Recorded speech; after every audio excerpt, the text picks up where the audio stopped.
Aliás, na questão 806, retificando, é lei da natureza a desigualdade das condições sociais? Não. É obra do homem e não de Deus.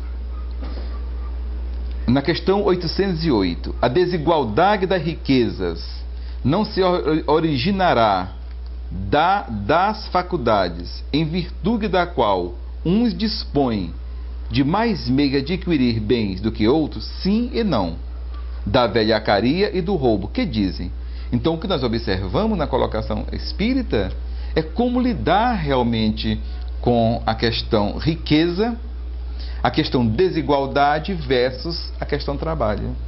Então, o trabalho deixou de ser um meio de progresso, meio de evolução, meio de realização, meio de ampliação da inteligência, para que o espírito possa, ao ampliar da inteligência, a inteligência ampliando. É essa inteligência ampliada que vai naturalmente, como consequência do movimento da lei do progresso, ele vai começar a questionar as grandes verdades morais. O próximo, o amor, o perdão, as relações. Essas são as verdades morais. Essas são as questões morais que Jesus trabalhava conosco. São essas verdades morais que vão ampliando, que vão rompendo alguns laços colocados na questão da época do Cristo, colocados nos nossos dias de hoje. Quando os laços consanguíneos, por exemplo, negam as relações mais amplas da sociedade.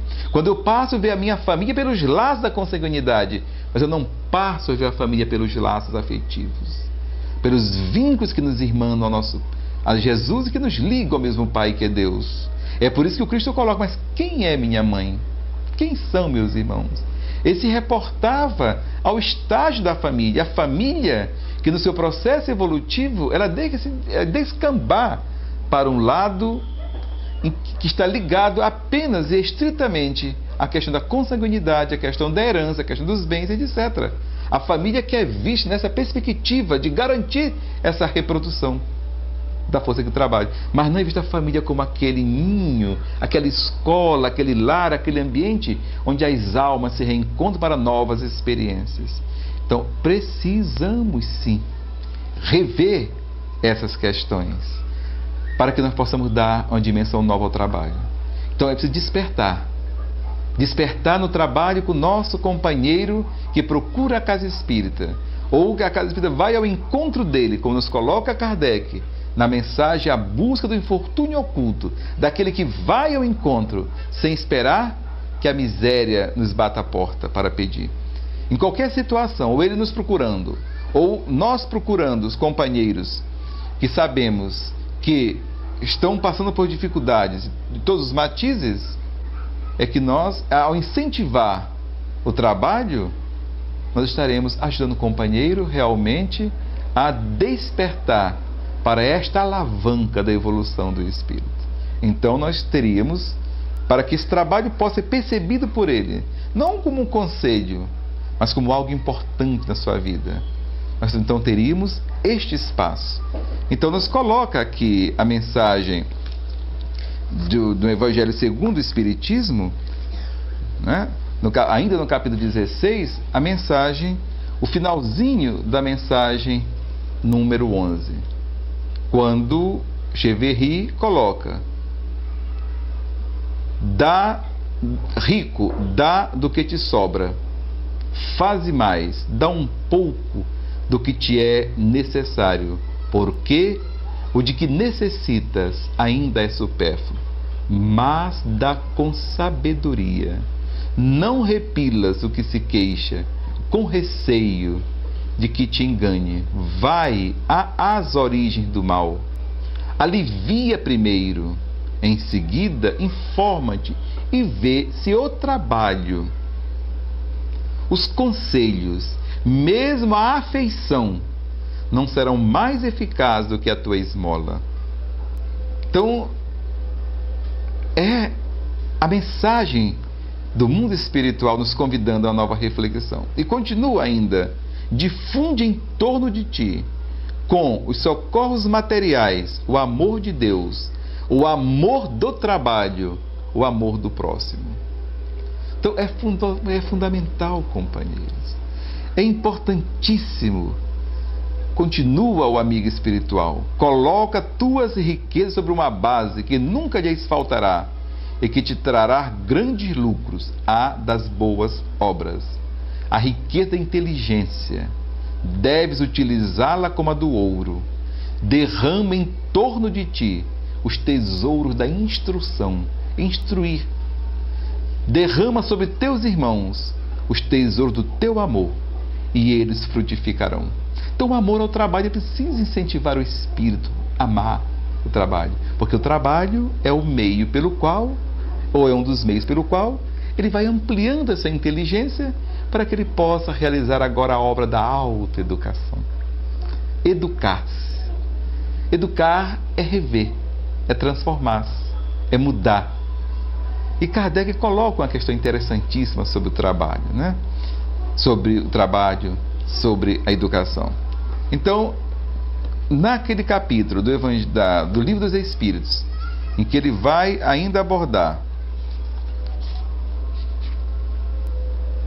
a questão do trabalho, no final da questão 685, quando ele faz um comentário, ele coloca o seguinte: a ciência econômica procura remédio para o desequilíbrio entre a produção e o consumo. Mas esse equilíbrio, dado seja possível estabelecer-se, sofrerá sempre intermitências, durante as quais não deixa o trabalhador de ter que viver. Há um elemento que se não costuma fazer pesar na balança e sem o qual a ciência econômica não passa de simples teoria. Esse elemento é a educação. Não a educação intelectual, mas a educação moral. Não nos referimos, porém, à educação moral pelos livros, e sim a que consiste na arte de formar os caracteres, a que incute hábitos, porquanto a educação é o conjunto dos hábitos adquiridos. É o trabalho que nós propomos fazer, que trabalha, de um lado, a convivência, a criatividade, a educação, o trabalho como meios para evangelizar. Em cada momento deste trabalho nós estamos mostrando o Cristo. Em cada momento deste trabalho nós estamos revelando a boa nova. Nós estamos anunciando que existe uma outra maneira de nós vivermos, que existe uma outra forma de nós nos relacionarmos. E aí o companheiro vai começando a enveredar, a se interessar pelas grandes verdades morais, que é o amor, que é o perdão, que é a compreensão, que é rever os laços familiares, que não estão circunscritos à consanguinidade, que não está restrita à família pelos genes. É todo um processo de renovação. Por isso a questão do perdão. No mundo em que a questão da honra foi colocada num plano exacerbado, de repente você vai começar sobre a questão do perdão, em que você começa a ver o trabalho não só na dimensão do sustento do corpo, não só trabalhar para dispor dos meios para manter-se a você e aos seus familiares, mas ele vê o trabalho como meio de realização do espírito, como uma bênção. Então o espírito evolui, né, pelo trabalho e pela educação. O trabalho é que ele amplia a inteligência, o que lhe abre as portas para as grandes verdades morais. E a educação, como a pauta dele rever os próprios atos, em que ele vai formando caracteres, adquirindo novos caracteres, vai formando novos hábitos, mas é preciso conviver para isso. E é neste espaço construído, não é naquele espaço improvisado ou imposto, em que eu chego na casa assistido ou trago para a casa espírita e faço com que ele sente, ele faça uma palestra, ele aplica um passe, etc. Mas é um espaço construído no dia a dia. É aquele espaço da conversa amigável, da conversa feliz. É aquela conversa, é aquele diálogo que mantinha Jesus. Quanta beleza, quanta riqueza naqueles diálogos extraordinários. Eu lembro daquele diálogo sobre a revelação da mediunidade de Pedro, quando eles conversavam entre o que se comentava na cidade sobre quem era ele. E ele pergunta: e você? Quem diz você que eu seja? E você? É quando Pedro diz: tu és o Filho de Deus. Bem-aventurado foste, Simão, porque foi o Pai que falou por ti. Quantas coisas lindas naquele diálogo na casa da sogra de Pedro, que na linguagem dos benfeitores espirituais foi o primeiro culto do Evangelho no lar. Foi o primeiro momento em que o homem parou para cultuar. Foi aquele primeiro momento que o homem parou realmente para refletir, para pensar, para debruçar sobre o cotidiano, sobre a vida, analisando o cotidiano, a vida, sobre a ótica da Boa Nova, essa luz nova que se coloca no mundo, essa nova maneira de ver as coisas, de entender as coisas. Então, o trabalho assistencial é isso. É distribuir em torno de nós os tesouros do amor. Ela é realmente mostrar a nova face de Deus. É mostrar-lhes quem é Deus. É fazer o homem realmente amar o Criador, a fonte da vida. É amar o trabalho, descobrindo. Mostrando realmente que o trabalho não é essa face que está colocada, em que o homem ganha o insuficiente para viver, para manter seus familiares, mas vendo o trabalho nessa perspectiva, nessa dimensão. Ora, é este ato de evangelizar o ato maior da nossa preocupação no trabalho do serviço assistencial. Não que desprezemos que a parte material ela é importante, ela é importantíssima, porque ela vai atender exatamente aquela questão colocada no livro dos Espíritos sobre o direito à vida. É um direito fundamental e inalienável. E para que eu possa viver fisicamente, eu tenho que ter as condições materiais de vida. Mas não é tudo. O que nos leva, né, a uma colocação, dentre tantas outras belíssimas que está contida aqui no Evangelho segundo o Espiritismo, na mensagem 18 do capítulo 3, no finalzinho, quando diz assim: dai delicadamente, juntai ao benefício que fizerdes o mais precioso de todos os benefícios, o de uma boa palavra, de uma carícia, de um sorriso amistoso.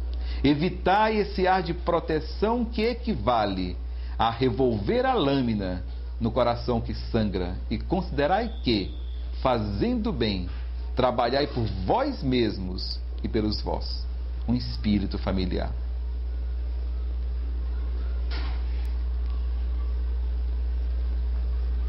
Quanto tempo tem para precisar? Há questões ainda que nós nos debatemos muito com elas, né? Ainda mais quando hoje nós temos todo um discurso moderno feito por diversos companheiros, diversos cristãos, sobre a questão das condições objetivas, materiais do mundo de hoje. Nós dizemos que Jesus faz uma opção pela humanidade. Ele não faz uma opção por este ou por aquele, ele faz uma opção pela humanidade. Essa opção pela humanidade passa por aquele momento em que ele busca o homem. Agora, é claro, como ele disse, é muito mais fácil um camelo passar numa fresta de um muro, portando um buraco de uma agulha, do que um rico entrar no reino dos céus. Porque é uma tendência natural daquele que enriqueceu, daquele que está lidando com essas questões, dele se preocupar cada vez mais e mais em detrimento do outro. É uma tendência de querer acumular cada vez mais. Então Jesus, ele se refere com certa tristeza a isso, mas nem por isso ele exulta de alegria quando Zaqueu o recebe em casa. E naquele diálogo memorável, ele diz: a salvação entrou nessa casa hoje. É quando Zaqueu revê toda a sua vida, sua conduta de vida. Mas é o homem que revê a conduta e vai dar uma nova dimensão à riqueza. E isso então nos leva a também pensarmos que no nosso trabalho assistencial, nós vamos estar preocupados, por certo, em passar alguma coisa, em passarmos realmente alguma coisa intelectiva, capacitar o homem, até mesmo para que possa vir a trabalhar. É como coloca Vicente de Paula na Revista Espírita, na mensagem de agosto de 1848. O verdadeiro espírito é aquele que sabe discernir quem pode trabalhar daquele que não pode trabalhar. E ao que pode trabalhar, tudo fazer para lhe propiciar trabalho. Mas é preciso que se trabalhe com ele algumas questões, concomitantes com esse despertar para o trabalho. É o amor ao trabalho, é o amor ao próximo. É a dimensão da propriedade, é a dimensão da riqueza. Então, na questão 884, nós encontramos a seguinte afirmativa, né? Vamos vê-la. Qual o caráter da legítima propriedade? Propriedade legítima só é a que foi adquirida sem prejuízo de outrem. Então, com base nesta questão, nós nos reportamos aquele diálogo tão bonito de Jesus com o jovem rico. O jovem rico chega junto dele e pergunta o que deveria fazer para ser salvo. Ele perguntou: o que é que você lê na lei? E ele diz: qual lei? E Jesus, então, vai cantando os 10 mandamentos. Ele cita a mensagem extraordinária dos 10 mandamentos. E ele diz: Senhor, eu já os guardo desde a minha mocidade. Então vá, tome da sua riqueza e divida com os pobres. Era a riqueza, a verdadeira propriedade, companheiros, é aquilo que foi adquirido sem prejuízo de outro, é a propriedade legítima, aliás, né? Mas a verdadeira propriedade não é essa. A verdadeira propriedade nos coloca os espíritos, é aquela que você traz e aquela que você leva. Então é ainda no capítulo 16, na mensagem 9, que nós encontramos: o homem só possui em plena propriedade aquilo que lhe é dado levar deste mundo. Do que encontra ao chegar e deixa ao partir, goza ele enquanto aqui permanece. Então a verdadeira propriedade que aquele jovem tinha não era o dinheiro, os bens familiares, era o caráter, era a moral dele. Era aquilo que ele guardava com ele. E ele percebeu que ele ainda vivia no estágio do egoísmo. Ainda não tinha tempo para o outro. Ele convida que ele vá ter tempo. Para poder seguir-me, é preciso que você dê, que você doe, que você reparta. Isso com os pobres, com aqueles que não têm. Aqueles que não têm esse valor ainda, aqueles que não têm esse bem. Para poder seguir-me, né? Para poder acompanhar-me passo a passo. Porque Jesus sabia que dentro de pouco tempo ele seria realmente sacrificado. Ele percebia pelas próprias condições objetivas da sociedade. Então não era uma questão de segui-lo fisicamente, até porque Jesus nunca fez esse tipo teve esse tipo de preocupação de que as pessoas o seguissem fisicamente. A preocupação dele é que as pessoas realmente adquirissem uma nova maneira de ver o mundo, uma nova maneira de perceber, uma nova conduta. Essa era a preocupação. E aquele jovem rico é que ele responde: agora eu não posso. Quer dizer, agora eu não posso ainda, porque eu estou ocupado. É o tempo, é o espaço-tempo que ele não consegue usar bem. Ora, diante disto, nós temos, para chegarmos à conclusão dos nossos comentários, algumas questões interessantes, né? Como é que o mundo espiritual vê? Como é que eu percebo essas questões? Então eu gostaria de ler 2 tópicos daqui do Evangelho. Um que está no capítulo 13º, a mensagem número 13. Vamos ler só um tópico, né? E percebemos a preocupação. Dei esta manhã o meu giro habitual, e com o coração amargurado venho dizer-vos: ó meus amigos, que de misérias, que de lágrima, quanto tenho de fazer para secá-las todas? Em vão procurei consolar algumas pobres mães, dizendo-lhes ao ouvido: coragem, há corações bons que vieram por vós, não sereis abandonadas, paciência, Deus lá está, sois dele amadas, sois suas eleitas. Elas pareciam ouvir-me, volviam para o meu lado, os olhos arregalados de espanto. Eu lhes lia no semblante que seus corpos, tirando do espírito, tinham fome, e que, se é certo que minhas palavras lhes serenavam um pouco os corações, não lhes reconfortavam os estômagos. Repetia-lhes: coragem, coragem. Então a pobre mãe, ainda muito moça, que amamentava uma criancinha, tomou-a nos braços e a estendeu no espaço vazio, como a pedir-me que protegesse aquele entezinho que só encontrava num ser estéril, insuficiente alimentação. Alhures vi, meus amigos, pobres velhas sem trabalho e, em consequência, sem abrigo, presas de todos os sofrimentos da penúria, envergonhados de uma miséria, sem ousarem eles, que nunca mendigaram, implorar a piedade dos transeuntes. Então, nós temos essa colocação de Cáritas, que Kardec transcreve, coloca, faz inserir no Evangelho, uma preocupação com as questões do cotidiano da sociedade. Ela observa, ela vê, é no dia a dia, é indo ao encontro, é percorrendo para conhecer a realidade. Então é preciso estar atento para essas questões que são colocadas. Mas ela vai nos colocar mais adiante, que ela Quando ela diz assim, digo-vos apenas. Aliás, não é isso, né? Ela diz assim, há fogões, há por aí desgraçados, em cujas choupanas falta o pão. Os fogões se acham sem lume, e os leitos sem cobertas. Não vos digo o que deveis fazer. Deixo aos vossos bons corações a iniciativa. Se eu vos ditasse o proceder, nenhum mérito vos traria a vossa boa ação. Digo-vos apenas, sou a caridade. Ora, o mundo espiritual não vai nos chegar para dizer, faça isto, faça aquilo. Nós precisamos ter o discernimento para perceber. E precisamos nos juntar para discutir, para trocarmos ideias, para colocarmos disponíveis e juntarmos aos companheiros, aqueles que estão sofrendo a questão, a dificuldade, para que possamos, juntamente com eles, realizarmos o trabalho. Porque nessa dimensão, companheiros, há um fator interessante. Este quadro em que nós precisamos entrar com assistência material é inerente do estado de miséria em que vive o homem.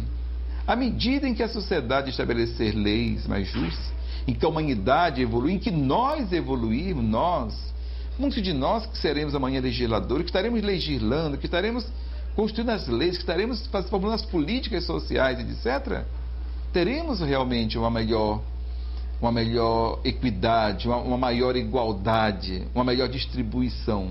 Mas, enquanto tal não ocorre, nós precisamos fazer a nossa parte. Mas não descurando que o trabalho assistencial ele é amplo. Ele não se limita ao ato de assistir materialmente as pessoas. Ele tem outras dimensões, além do que tem o seu enfoque de estar questionando, de estar analisando, de estar sensibilizando a sociedade para essas outras questões. Finalizando, vamos meditar sobre uma mensagem contida no capítulo 5, a mensagem número 27, aqui do Evangelho segundo o Espiritismo.